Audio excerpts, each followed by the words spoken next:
All right, good morning, everyone.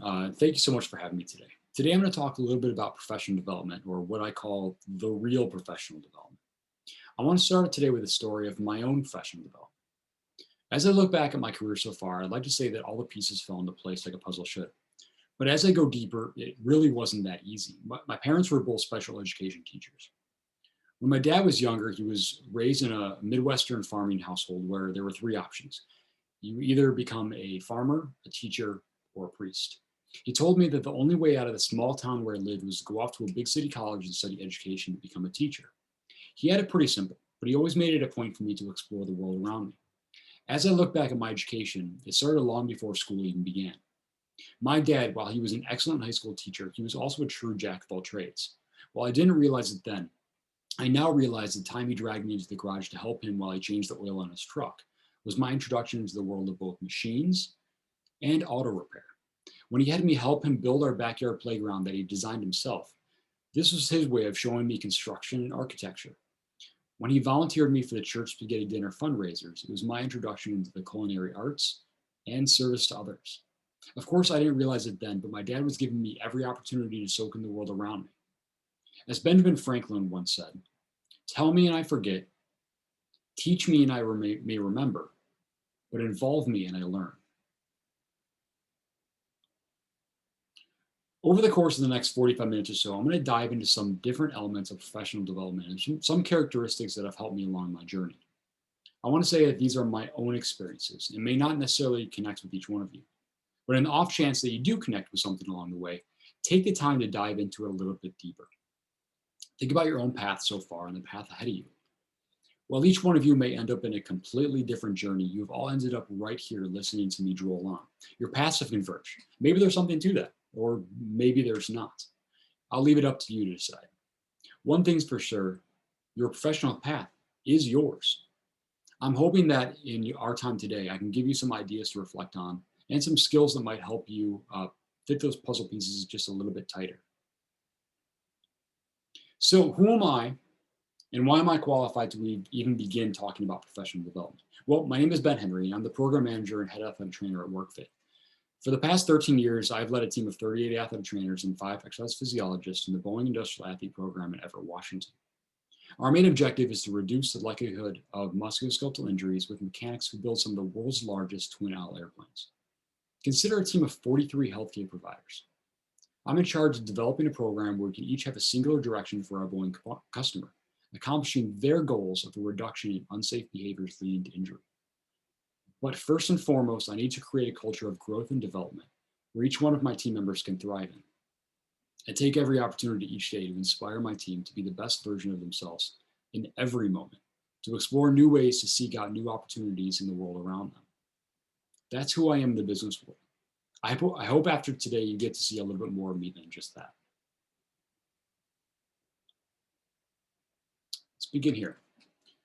Achievement is talent plus preparation. This quote from Malcolm Gladwell is the foundation of what we're going to discuss today. When we begin to talk development, whether personal or professional, it needs to begin with both natural aptitude, but also the measure of the work that you put in to practice for the big game. In order to turn the stick figure drawing into something with a bit more structure, I'd like to begin by breaking these elements down. Talent plus preparation equals achievement. Let's begin with another phrase by Malcolm Gladwell that you might have heard. 10,000 hours is the magic number of greatness. Of course, we're talking about the preparation variable in the magic number here. This equation, in other words, the more you practice, the more time you spend fine-tuning your abilities, the more time you spend overcoming those barriers in the process, the closer you get to achievement. It makes perfect sense, right? In this concept, it's pretty simple. The more you do something, you'll usually see more improvement. In his book Outliers, Gladwell cited studies on musicians that have shown pushing your skills over long hours led to mastery. Now, I hate to be the bearer of bad news in this relatively simple concept, but Gladwell has often been criticized after recent studies have shown that the 10,000 hours of practice alone doesn't count for mastery, only relatively about 25%. As it turns out, there are other variables to take into consideration. Interestingly enough, the 10,000 hour rule doesn't always apply in every domain. It's selective. Cognitively complex activities take many years to master. because they require a very long list of situations and possibilities and scenarios to be experienced when processed. There's a reason why the Beatles didn't get us the White Album when they were teenagers. So here's what we know so far. Doing more can lead to development, but it's only one piece of the puzzle. In certain tasks, we must look at the type of practice needed. All right, now we're getting somewhere. We've learned why preparation isn't only a variable that leads to greatness. Growing up in Chicago in the 80s and 90s, one of my prized possessions was my Bulls starter jacket. You know the one I'm talking about. Big and puffy, big pocket in the front, zips all the way up the side. We lived in the world of Michael Jordan, one of the most talented basketball players of all time. Last summer, the documentary The Last Dance was released, outlining the final years of the Jordan, Pippen, Rodman, and Phil Jackson era of Chicago basketball. It's hard for me to talk about Michael Jackson without really getting the chills. One thing you'll realize throughout The Last Dance was that MJ was the hardest working players in the NBA has ever seen. He put in his 10,000 hours and then some. He pushed others to do the same. But long before he put in those 10,000 hours, people saw something in him. He had talent. While at the time, Jordan was a very skilled basketball player, so were a lot of his teammates. He stood out because of his talent. Coach Dean Smith at UNC Chapel Hill wrote in his recruitment letter, "We do think you are a tremendous young man and are impressed not only by your obvious basketball talent, but by the way you have been a leader in school." Now, wait a minute. Basketball talent plus basketball practice wasn't what led to Air Jordan's achievements? We're talking about leadership not being a variable?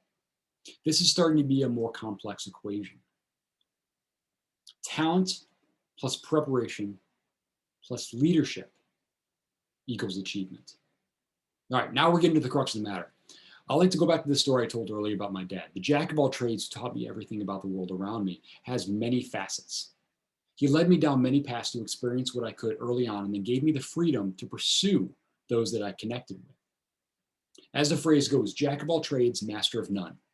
The idea that a professional dabbles in everything cannot be amazing at anything. In other words, it's the generalist versus specialist debate. Should an athletic trainer generalize or specialize their skills? Should they aim for competency in a variety of tasks, or should they focus their attention on mastering a select few? I chose to look at this a little bit deeper. It's quality versus quantity. Much like what I did when I was younger, after I graduated, I was exposed to a lot of different paths. My goal, like a lot of young professionals, was to continue learning. Over the past 13 years of work that I've been able to build my team from the ground up, which means holding a lot of interviews. In every interview, I ask the candidates career goals. Nearly every time the response I hear is, "I want to keep learning. I like to learn how to do active release and cupping and trigger point massage and grassing and K-taping, et cetera, et cetera, et cetera." And now in every interview, I respond with, "Yeah, but why? What are your career goals?" Have you ever scrolled through LinkedIn and kind of laugh when every other person that you see has 40 different credentials behind their name? There's nothing quite like a LinkedIn credential flex. Every once in a while, I dive into a person's profile and not see any description about what those credentials mean, or better yet, how they're being applied. While I was preparing for this presentation, I heard a story about a tried and true jack of all trades. This individual talked about all the jobs they have held over the past 20 years. They were a stagehand in a performing arts group. They were a roadie for a touring rock band, a steward on a cruise ship. They were an executive assistant, a shift manager for a shipping company. They were a business development manager. They were a strategy advisor. And now they serve as the COO of a financial firm. While this might look like an absolute definition of a jack of all trades, when asked about these jobs, this person said the career path they chose was to help people, teams, and organizations achieve high performance. At work, part of my job is to market the industrial athlete program with the mechanics of Boeing. Sometimes it's talking with executives that make decisions on how to invest in their program or build new safety initiatives. I've tried for years to describe the immense skill set of an athletic trainer with these people, but sometimes it just leads to a bit of confusion. So, over the years, I've developed a new tactic. Instead of talking about the quantity of what we do, I dig much deeper. Here's what I say. I make health personal. Let me tell you how I do this. By educating your employees to perform safe movements while at work, teaching them to recognize symptoms early, and inspiring them to take accountability for the safety of their team. I've helped to reduce the number of recordable injuries that occur here at the Boeing company. All right, so now I've just marketed athletic trainers as excellent educators, effective communicators, and inspiring healthcare providers. By focusing on developing what are called soft skills, I find fulfillment in making an impact based on intangible personality traits, those items that just can't be taught. This is where you'll stand out in life and at work. Let me explain. When I first started hiring athletic trainers for my team, I would only hire people with strong technical skills. I looked for professionals who had experience developing injury prevention curriculum, who excelled with manual skills like massage or even active release, and those who understood how to demonstrate a return on investment. What I discovered was that some of those technically proficient team members lacked a love for what they were doing, and it showed. In contrast, those who demonstrated these intangible skills were likely happier and more fulfilled, working better in groups and situations, and they thrived. After I began looking at these soft skills in candidates, I saw something incredible happen. I began to witness these individuals become promoted within our organization. While they were often successful in the technical aspects of the job, they were promoted because of their innate skill set that made them shine.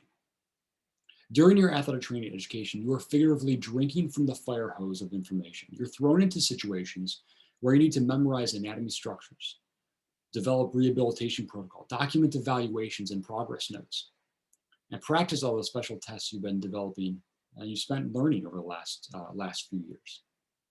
After graduation, you'll be thrown into the world of what now? This transition to practice is often very difficult because of the momentum towards more education. Let me be the first one to tell you, more is not better. Take time to practice what you've learned and gain new experiences by applying what you've learned in different ways. To demonstrate this a little bit better, I'm going to paint you a picture. I'm going to give you all a graduation gift. After you walk off stage after picking up your diploma, walking tall as you should from all your hard work, I'm going to be there to meet you with a small box. You put this box down and you remove the lid and you find a drinking glass. But this is no ordinary drinking glass. This is your education glass. Yours may look different than mine. Yes, mine just happens to look like a wine glass.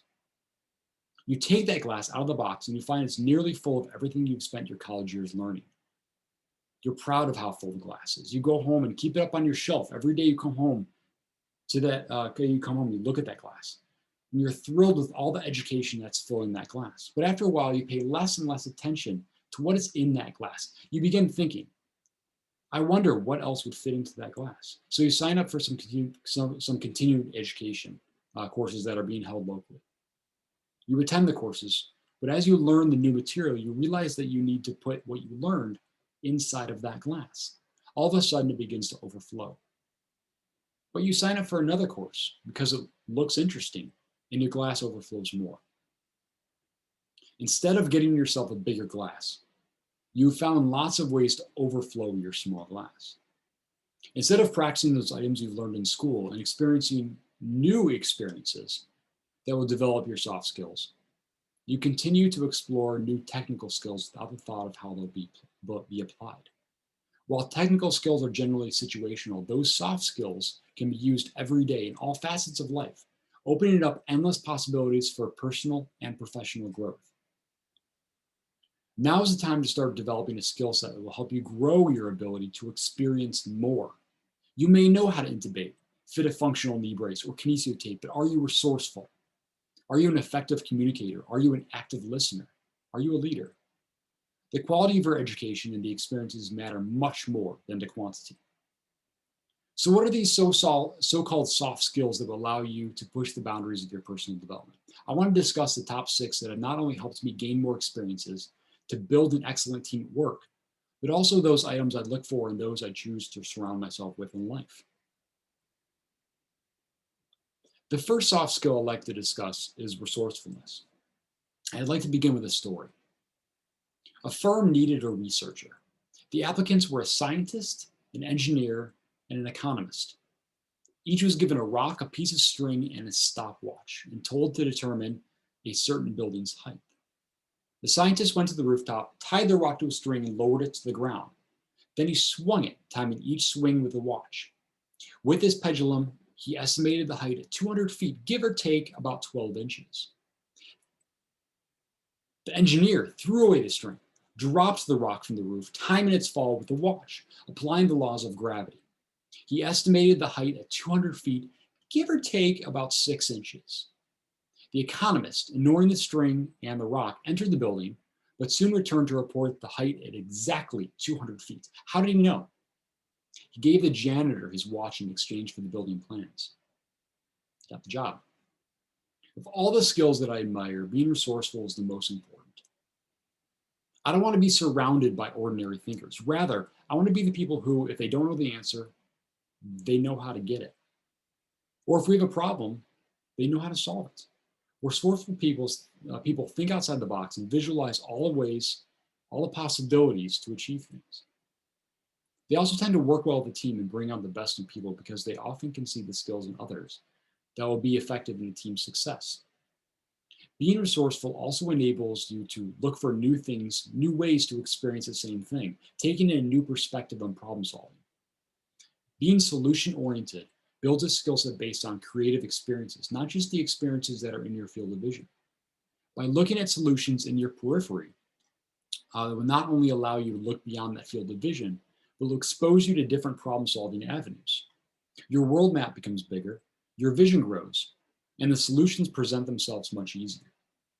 If you want to impact the world around you in the most effective way, demonstrate resourcefulness.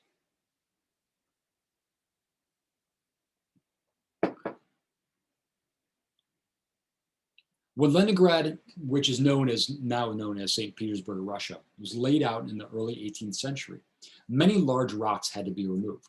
One especially large piece of granite was lying right in the way of a main road that they were building.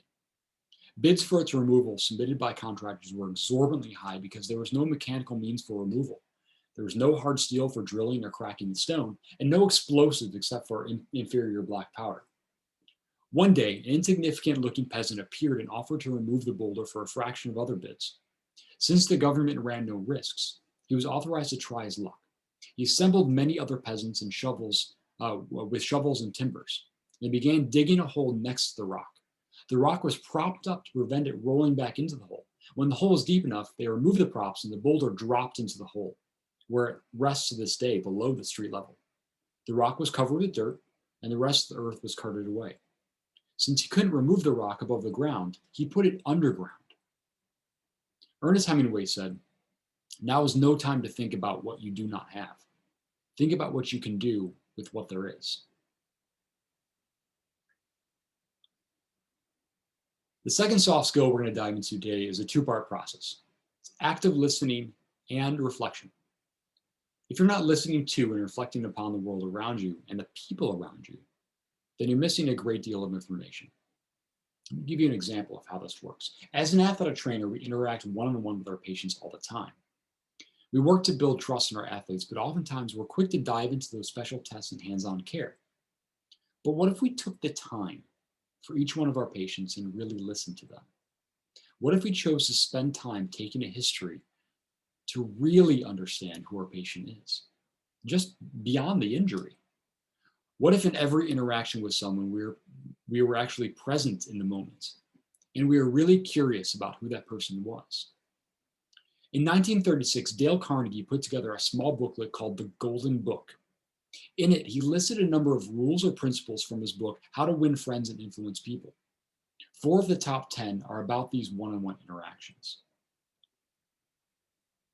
Number 1, become genuinely interested in other people. Focus on learning about them, not just telling them about you.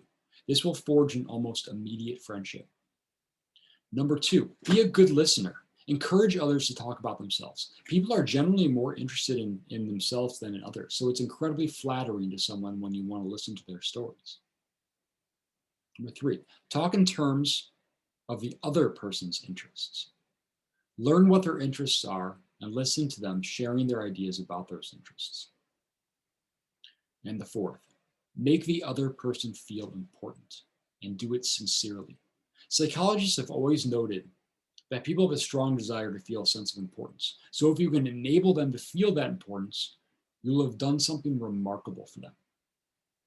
Have you ever been to a meeting where the problem is presented followed by a discussion where everyone tries to talk over each other? They're so worried about getting a chance to share their thoughts that they shut down from listening altogether. Better yet, someone will begin the meeting by saying, "Here's the problem. Here's what I think, but I'm interested in your opinion. Let's go around the room." It's already too late. I have my own rule in this situation. Be the last to speak. Sit back and listen to everyone else. As Simon Sinek has said, the skill of holding your opinions to yourself until everyone else in the room has a chance to speak does two things. Number one, it gives everyone else a feeling that they have been heard and have contributed to the solution. And two, it gives you a chance to hear what everyone else has to think before giving your opinion. If you're the first one to jump into a solution with a group, you have a knowledge of one single person. But if you hold your thought and listen to the information shared by the rest of the room, you have the knowledge of the entire group, and your solution will be based on more information than every single person. Better yet, after hearing someone speak, ask clarifying questions to not only understand what they mean, but to understand from where they are speaking and why they have the opinion that they do. It sounds easy, it's not. Practice being the last to speak. If you want more information, look into the Listening Institute. It was founded by a hostage negotiator, Richard Mullender.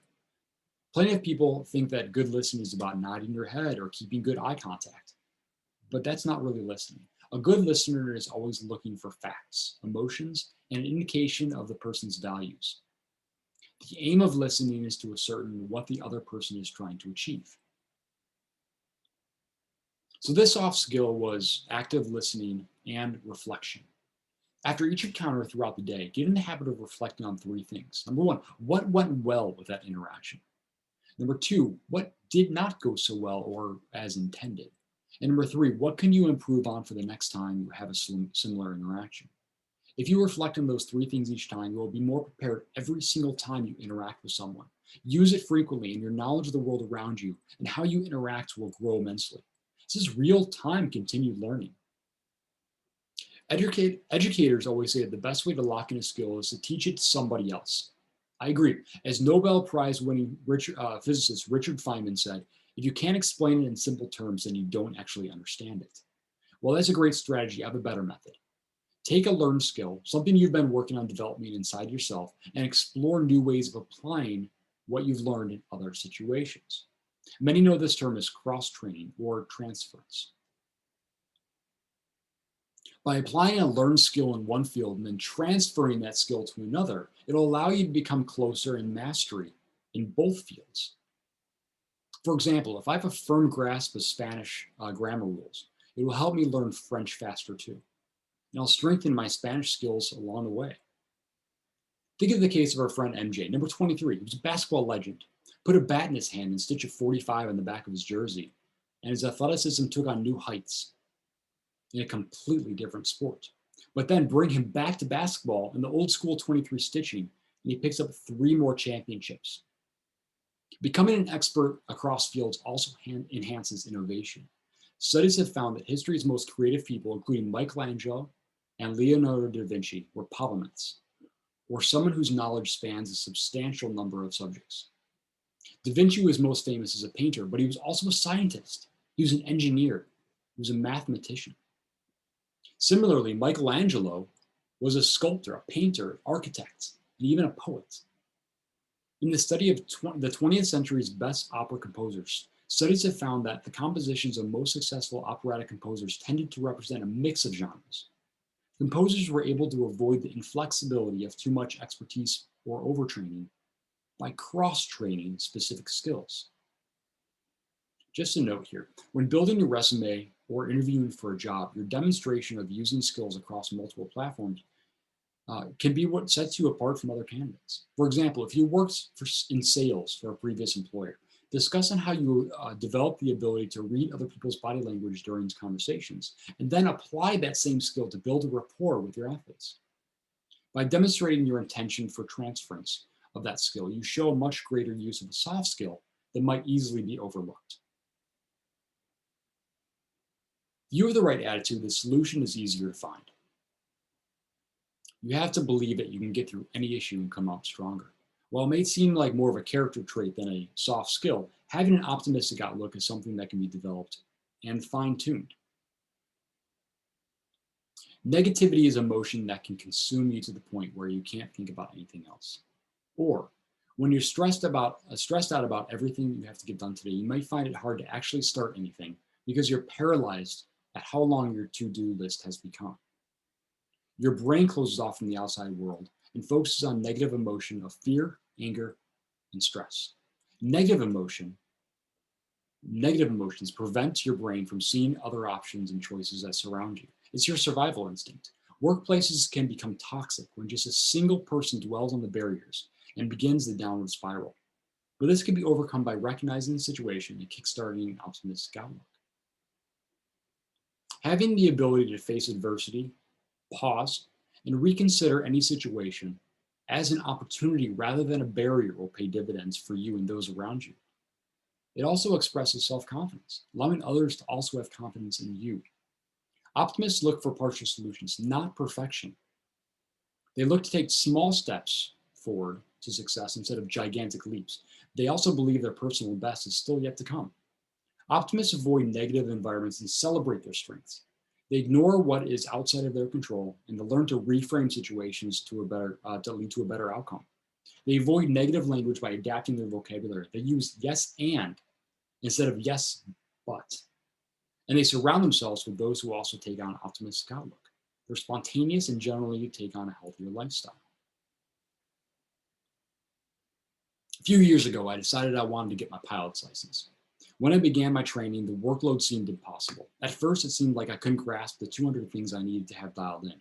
My communication with air traffic control, my heading, my airspeed, my navigation, the timing to my next checkpoint, my ground speed, other air traffic, communication with my destination airport, the weather, my entry into the traffic pattern.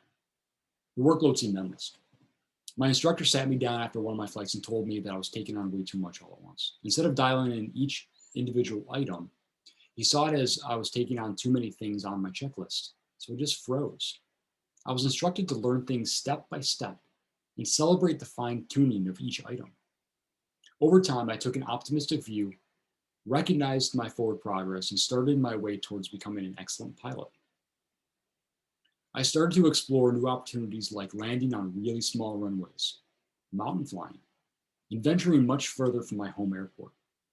If I hadn't taken on an optimistic view, my opportunities would grow would have been stalled. There are two types of people: those who focus their energy on solutions and those who focus their energy on problems. Those who focus their energy on problems are always stuck in a negative cycle of momentum.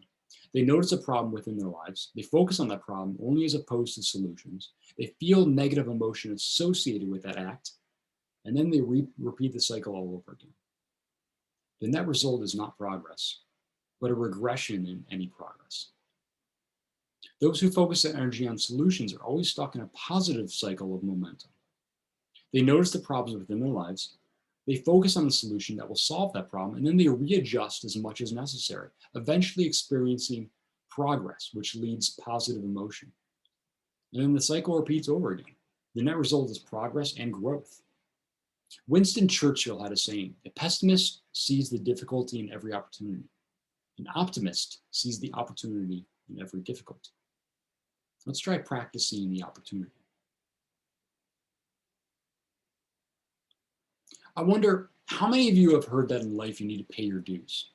I've always thought that was a funny phrase, pay your dues. As if after years of toiling away at my job day in and day out, one day I'm going to walk into work and someone will finally say to me, Ben, you no longer have to give this job your all. From now on, I want you to do less than your best. No. Don't worry about those things on your to-do list. We'll give those to someone else. Consider all your dues finally paid. Now just go sit over there and kick your feet up. Instead of paying our dues, how about we always give our 100% every single day? Better yet, how about we always give 100% in everything we do in life? No one gets recognized for doing 50% of a job. Instead, those who stand out are ones that do their best in every situation throughout their lives. I'm talking about work ethic, the principle that hard work is intrinsically virtuous.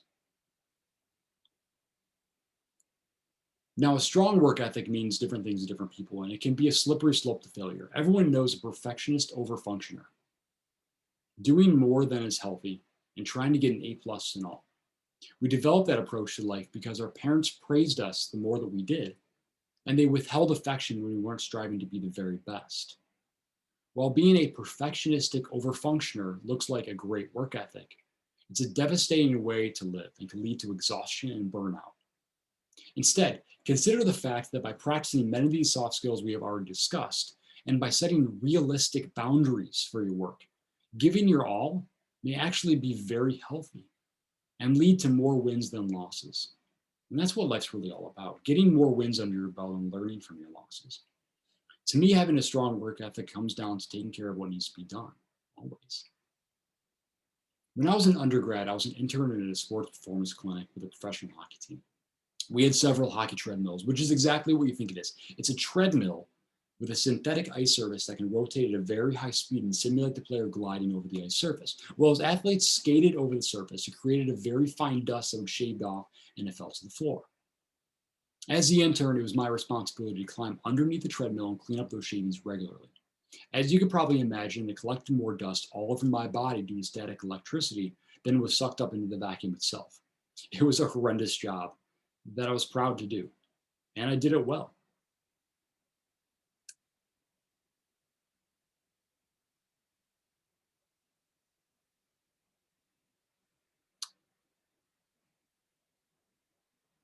One morning, I showed up early to the clinic and the lights were off, except for in the treadmill room. I walked in and saw the clinic director underneath the treadmill doing my job, the one I was proud of.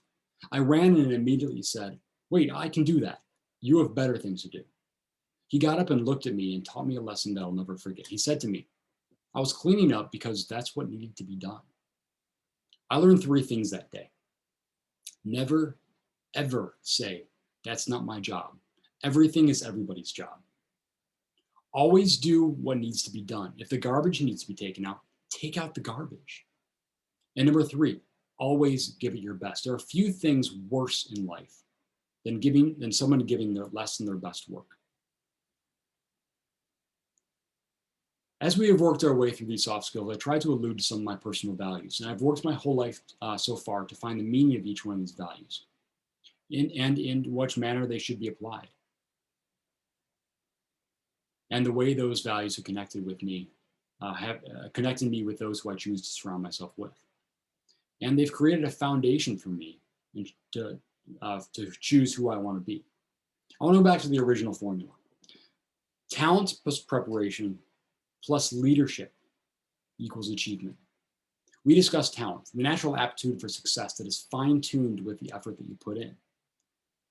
That effort you put in, or in this case of our formula, the hypothetical 10,000 hours of preparation designed for mastery of an activity, will put those talents to a meaningful use.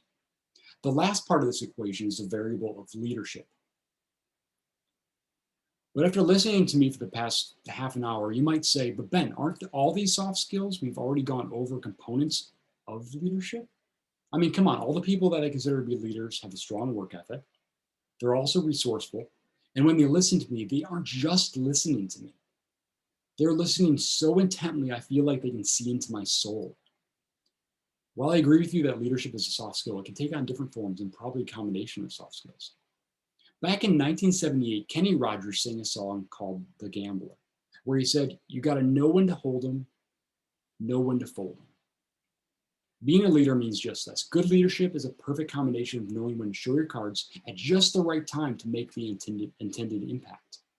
So just as in poker, we're always looking for that coveted royal flush. There are a couple other soft skills that make up a good hand. Even though I once said way back when, about half an hour ago, I steered you away from being a jack of all trades. I recommend reflecting on a couple of additional soft skills that will not only make you a bit more well-rounded, but it'll give you a leg up as you're looking for that road ahead of you. Start with humility. A great leader is able to admit their mistakes and learn from them. They are open to feedback from their teams. They consider criticism carefully, and they make changes as necessary. Integrity. Have strong moral principles, and above all else, stick to them. Leaders with a strong sense of integrity practice what they preach and they own up to their mistakes. They also understand that their behavior reflects not only on their own reputation, but also on the reputation of those they associate with. They serve as a representative of all.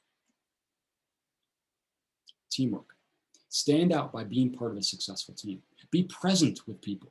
Build authentic relationships with your coworkers. Regardless of how busy they are, the best leaders make every person they interact with feel like they are the only person in the room. Be human and interact, showing a genuine interest in your team's development that will help build loyalty and as well as rapport with them. Empathy. Understanding your team is an important role of leadership. A good leader knows how their team feels, and they work to improve the situation together. This is extremely important in the much needed global focus on racial, ethnic, and cultural diversity. And respect. A team leader has a responsibility to handle every situation with respect. By giving respect to your team, you will likely receive respect in return. As you might have heard at some point in your life, anyone can be a leader. And while I completely agree with that sentiment, it takes a concerted effort and a whole heap of failure before the leader in you comes out. But as just like we heard with Michael Air Jordan, it's well worth the effort towards achievement. But this presentation is on professional development. It's the journey we're looking for, not necessarily the destination. The act of professional development is a lifelong journey. Not once in my many years of reviewing resumes have I said, wow, this person, they are so developed. Instead, we talk about the journey and how they use their skills to demonstrate their leadership qualities. I also always ask, consider what you know now. Looking back a year, what would you have done differently? Tell me about a situation where you would like a do-over. I want to know that they're still on that journey. Professional development is a lifelong process. Learning should never be a never-ending pursuit. Motivational speaker Jim Rohn once said, the world's most successful people are lifelong learners. They understand that the level of education determines their quality of life. I'm hoping that today I was able to give you some skills to not only keep you learning throughout your career, but also make that educational journey you choose just a little bit more fruitful. I'm going to end today with a story about the journey I've taken. When I graduated from school, I took every opportunity that was given to me. I did it all. I wanted to continue experiencing as many things as I could with the intention of learning something in every new challenge. I found lots of things I really enjoyed and an equal number of things I wish never to do again.